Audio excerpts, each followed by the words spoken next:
Too much medicine, a play with models. For half a century, it has been believed that meniscal tears in painful knees should be resected. Recently, however, it has been shown in large and well-performed clinical trials with appropriate controls that for the vast majority of patients, meniscal surgery is pointless. Too much medicine. This finding has made other researchers in the field furious.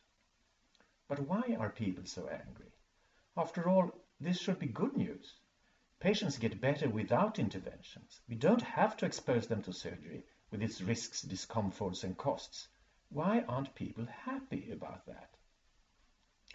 I'll try to give an explanation. This image shows an idea, a concept, something we believe in and are fond of and want to promote and develop. It doesn't look very impressive, so we start adding data to support it. For example, things we learned at med school, an article we may have read, things we've heard from older colleagues, an animal study, patients we remember, histology, a small randomized trial, epidemiology, whatever we understand of it, an image we remember, basic science, everything that we can get to support the model we're building. It starts to look quite reasonable, don't you think? We add things we learned at a conference, physiological principles, own cases, and we are building piece by piece on our original idea, so it starts to look like a theory, a model of the world as we see it. And here is the researcher, about to put the last building block to his construction. He is a somewhat old-fashioned researcher who believes that science is the sum of observations, that you build knowledge simply by learning more and more and putting more and more together, so that each contribution he makes adds a building stone to the beautiful temple of science. Here comes another type of researcher, a more modern one, quoting Karl Popper, deduction and falsification. He's not interested in collecting and compiling information and building models. He wants to test them. He's carrying this big club which has RCT on it, and he wants to use it. Bang! Of course, the researcher is sad. His model, his view of the world is gone. There is only rubbish left. He has put so much effort, emotion, even love into his model, and now this brutal tester just crushed it. But actually, he shouldn't be that sad, because after all, the fun was to build the model, not to have it. And now he has the chance to start building again, a new, stronger, and more robust model, which might withstand the blows from the RCT club. So actually, he who built the model and he who crushed it should be the best friends. There will be no models to try to crush if no one builds them, and no reason to build new models if the old ones are not torn down. Even though I might personally like the model builder more, they both tend to live together more or less peacefully inside every good researcher's head. The model builder uses inductive thinking when he orders and combines his building blocks. Let me give you another example of inductive thinking. Bleeding. Suppose you're operating on a patient and suddenly happen to damage a big blood vessel.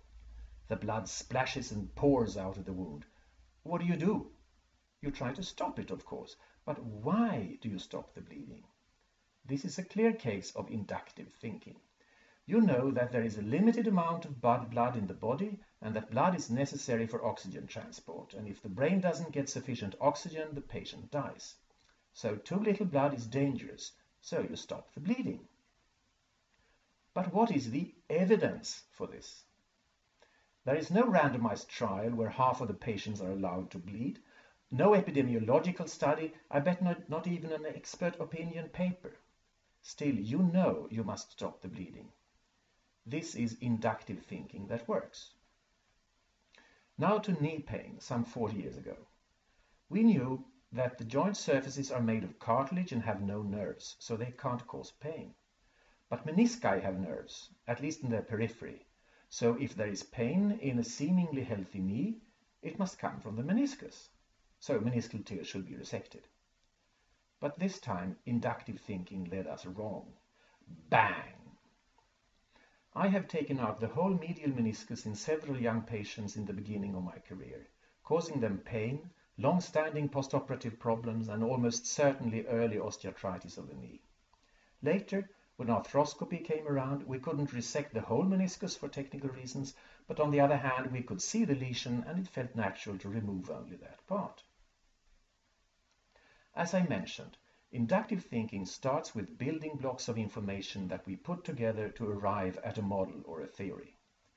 Deductive thinking starts from the other end with the model or the theory, in this case that meniscal lesions should be resected. We are not very much concerned with where the idea came from. To us, all theories are good science, as long as we can deduce from them a hypothesis that we can test. In this case, that patients who are operated on should feel better than those who are not. And the testing has been done. Bang! Why have we been wrong? Well, we base all our decisions on models, and models are preliminary. The building blocks may be sound, but we can never be certain that we have put them together in the right way. Why are people angry? That's easy. We love to play with models, be it medical concepts or model airplanes.